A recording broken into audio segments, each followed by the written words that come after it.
Well, howdy guys. Now, here's a sweet wee thing. Now, this femon worked for the police force in the UK, and she's going to be late for work. So she said the reason she was late for work, she was stopped by an unmarked car that apparently worked for a police force, and while he was patting her down for whatever reason, she was sexually assaulted.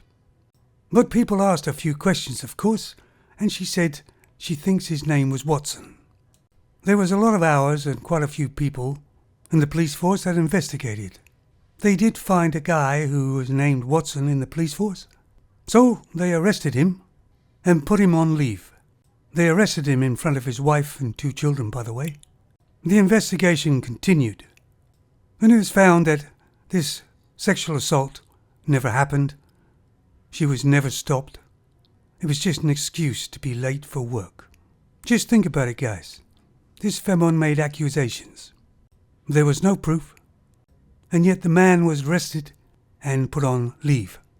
All because of the femon's word. Anyway, they found out the truth and she was fired and given a 1-year jail sentence. Which, of course, she didn't do any of that really much. And she was released. But somebody reviewed the case and said that the sentence was too lenient. Really? All sentences that femons get is far too lenient. For whatever reason, we're supposed to believe femons at their word. And yet I know, mostly all guys know, all the videos and everything and body cams and webcams show, femons do nothing but lie. I mean, let's say I'm walking along the street and there's a femon in front of me and she just yells out, rape.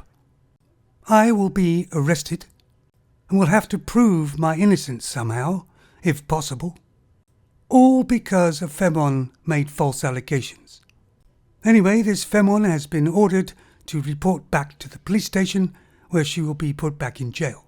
They have given her another year's sentence. And I think 5 years should have been the sentence. The guy's been working as a police officer for 30 years. He feels betrayed by the force.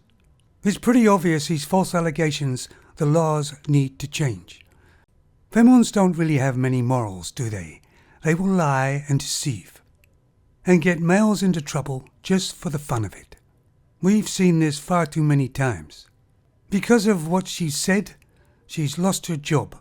There was many hours of police searching for something that never happened. A man has been embarrassed in front of his wife and children, and he will never think the same again. This has all been caused by a femon lie. Personally, myself, I don't believe anything that comes out of a femon's mouth, unless I see proof. Every guy that goes through a divorce is called an arrogant, controlling, abusive husband. Nearly every time. Boy, I know they exist, but every time. The reason why femons lie and deceive so much, because they don't have any guilt, any remorse. This femon won't feel either of those, just feel sorry for herself. But let's be honest, guys. It's not the first time she lied. It's in their nature. I personally don't trust any femons at all, save the ones in my family, and I don't trust them 100% either. That's because I'm an old guy with experience, and I've seen time and time again that all of them can lie without even batting an eyelid. A false one, that is. I'll put a link to the news item down below, guys. I bet you'll only do a couple of months, if that. That's how come you know you're in a gynocentric society. And it's falling apart. Happy days, guys.